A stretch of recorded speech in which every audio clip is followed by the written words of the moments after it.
আমাদের ভারতের বিজ্ঞানীরা দুনিয়া থেকে একটা রোবট পৌঁছালছিলেন চাঁদের উপরে। আপনারা জানেন চন্দ্রয়ান 3 শুনেছেন? চাঁদের উপরে একটা জাহাজ, একটা রোবট পাঠিয়ে দিয়েছিলেন।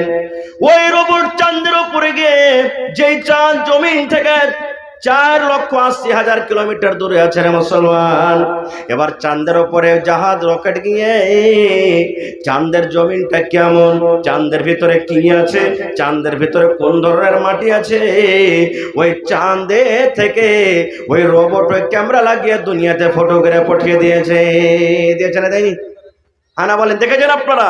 এরে মুসলমান, তাহলে বলেন আল্লাহ রাব্বুল আলামিন মানুষকে এত জ্ঞান দিয়েছে, এত বুদ্ধি দিয়েছে, চাঁদের পর থেকে যদি মানুষ ফটো আনতে পারে, আল্লাহ মানুষকে এত জ্ঞান দিয়েছে, ব্যাংকে সিসি ক্যামেরা লাগা আছে, দোকানে সিসি ক্যামেরা লাগা আছে, যেন অন্য মানুষরা চুরি না করতে পারে।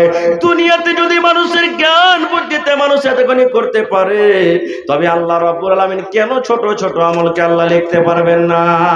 পারবেন? কেন আল্লাহ পারবেন না? আল্লাহ পারবেন। এবার বলবেন মাওলানা, মানুষের ইলম, মানুষের জ্ঞান আর আল্লাহর ইলম, আল্লাহর জ্ঞানে কতটুকু পার্থক্য আছে বুঝে দেখেন। একদিন দয়ার নবী আল্লাহুস সামাদ, দয়ার নবী একদিন সমুদ্রের নদীতে সুই যে মেয়েরা খেলারা ক্যাতাসিয়ায়, এই সুই সমুদ্রে একদিন নবীকে ডুবিয়ে দিয়েছেন। একটা পুকুরে নদীতে নবীজি একটা সুইকে ডুবিয়ে দিয়েছেন। আর সুই ডুবিয়ে দেওয়ার পর সুইটাকে উঠিয়ে নবী সাহাবীরাকে বলছেন, সাহাবীরে, নদীর তুলনাতে, এই সমুদ্রের তুলনাতে আমার এই সুইটাতে কতখানি পানি এসেছে বলো তো? কতখানি পানি আসবে? 1 কিলো পানি ধরবে নাকি? 1 কিলো পানি ধরবে না? হ্যাঁ, এক বন্ধ ধরবে না, একটুখানি, মানে সব পানি সমুদ্রে পড়াছে, একটুখানি পড়বে নাকি? আল্লাহ রাসূল সাল্লাল্লাহু আলাইহি ওয়াসাল্লাম তখন বললেন, আরে আমার সাহাবীরা শুনো, সমুদ্রের তুলনাতে, নদীর তুলনাতে আমার এই সুয়ে কত পানি এসেছে? ঠিক আপনাদের মতো জবাব দিয়েছেন, ইয়া রাসূলুল্লাহ, আল্লাহর নবী গো, সমুদ্রের তুলনাতে নায়ের বরাবর পানি উঠেছেন গো নবীজি, একটুখানি আধ ফোঁটা, 1 ফোঁটা পানি উঠেছেন। আল্লাহ রাসূল সাল্লাল্লাহু আলাইহি ওয়াসাল্লাম তখন বললেন, সাহাবীরে, এই মতো আল্লাহর ইলম আর মানুষের ইলম। আমার সুয়ের পিছন দিকে দেখো যতখানি পানি উঠেছে, এই পানি বরাবর আল্লাহ রাব্বুল আলামিন গোটা পৃথিবীর মানুষকে আল্লাহ ইলম ভাগ করে দিয়েছেন। আর সমুদ্রে যত পানি আছে, এতখানি পানি আল্লাহ রাব্বুল আলামিন এতখানি বরাবর ইলম আল্লাহ নিজের কাছে রেখেছেন। এবার বলেন মুসলমান, 1 ফোঁটা পানির বরাবর ইলম আমি শিখেছি, আমার সভাপতি সাহেব শিখেছেন, আপনি শিখেছেন, দুনিয়ার সমস্ত মানুষ শিখেছেন। এতখানি ইলমের ভাগ পেয়ে যদি মানুষ সিসি ক্যামেরা বানিয়ে নেয়, এতখানি ইলম পেয়ে যদি মানুষ দুনিয়া থেকে চাঁদের উপরে যদি রকেট পাঠিয়ে যদি ছবি আনতে পারে, তবে আল্লাহ তাবারাক ওয়া তাআলার কাছে যত সমুদ্র বরাবর ইলম আছে, ওই ফেরেশতার দ্বারা আল্লাহ কেন জীবনের ছোট ছোট আমল লিখতে পারবেন না? পারবেন না? পারবেন না? আল্লাহ তাবারাক ওয়া তাআলা বলেন, বান্দারে, দুনিয়াতে তুমি সরিষা বরাবর যদি নেকির কাম করো রে বান্দা, আমি আল্লাহ সেটা দেখিয়ে দিব। আর বান্দারে, যদি দুনিয়াতে তুমি সরিষা বরাবর গুনার কাম করো, আমি আল্লাহ রাব্বুল আলামিন সেটাও তোমাকে দেখিয়ে দিব। এই জন্য ছোট আমলকে ছোট নেকি মনে করতে হয় না, ছোট গুনাহকে ছোট মনে করতে হয় না, ছোট নেকিকে ছোট মনে করতে হয় না।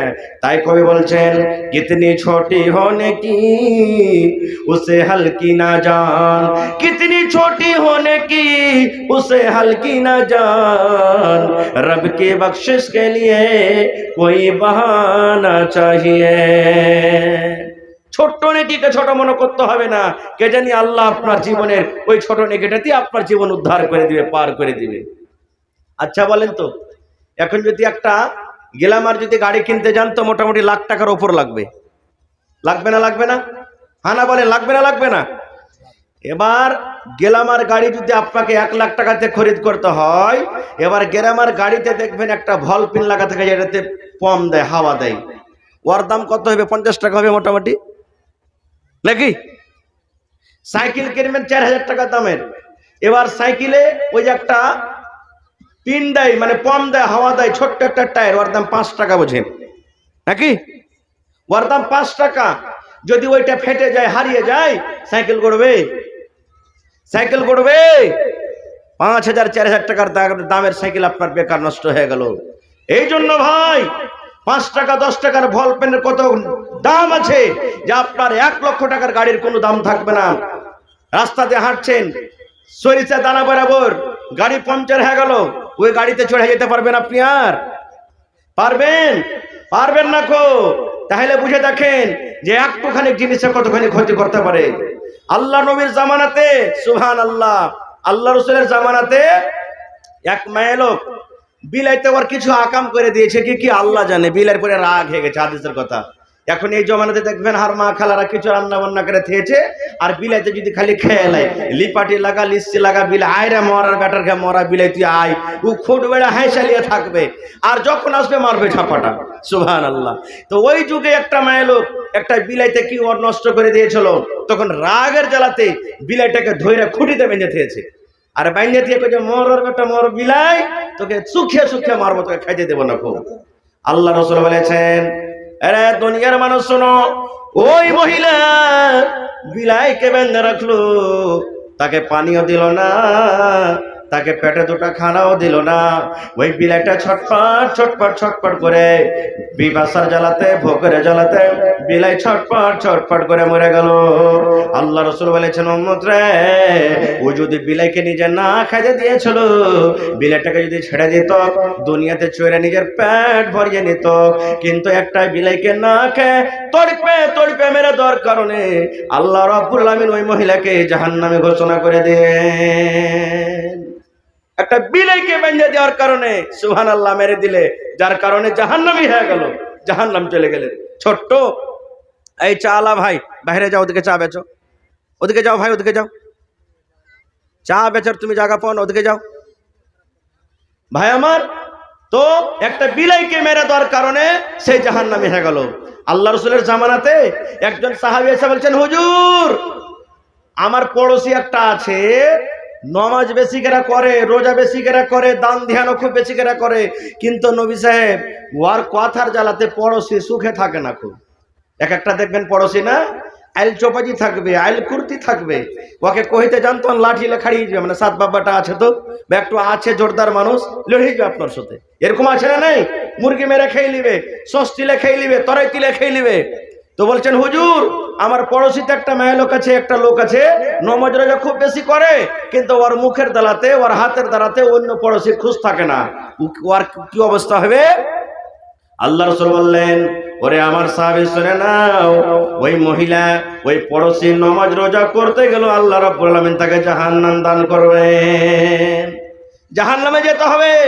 আর একজন সাহাবী বলছেন, ইয়া রাসূলুল্লাহ, অমুক পড়োশি নামাজ কম করে, রোজা কম করে, দান ধ্যানও কম করে, কিন্তু নবী গো, তার কথা, তার হাতে, তার মুখের দ্বারাতে পড়োশিকে কিন্তু সুখে রাখে, কষ্ট দেয় না।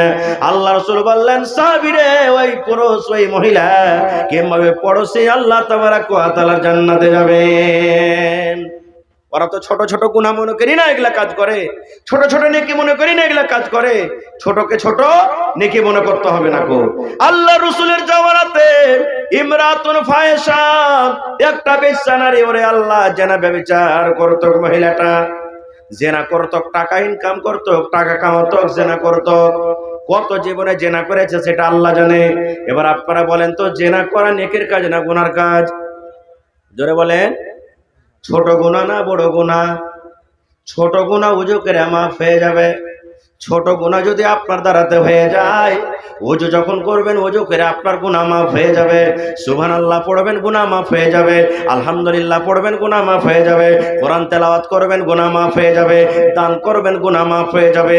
জীবনে আমল করতে গেলে ছোট ছোট গুনাহ মাফ হয়ে যাবে, কিন্তু বড় গুনাহ কোন আল্লাহ রাব্বুল আলামিন মাফ করবেন না, যতক্ষণ পর্যন্ত গুনার পর আল্লাহর দরবারে তওবা না করবে।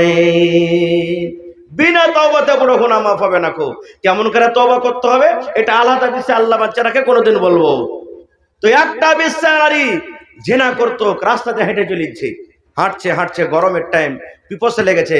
আমার সভাপতি সাহেব বসে আছেন, দেখেন 20-25 বছর থেকে টিউবওয়েলে পানি খেয়েছেন, তার আগে ইন্দারাতে পানি খেয়েছেন নাকি বাবজি? ইন্দারাতে পানি খেয়েছে মানুষ, আপনারাও খেয়েছেন। কল এত ছিল না খুব, তো কল নেই, ইন্দারার গোড়াতে একটা দেখছে হাঁটছে, তো একটা কুকুর ঘুরে বেড়েছে, কাদা চাটছে, পানি চাটছে, এত তিরছে লেগেছে। কহেন ইন্দ্রা থেকে কুকুর পানি তুলতে পারবে? পারবে কি?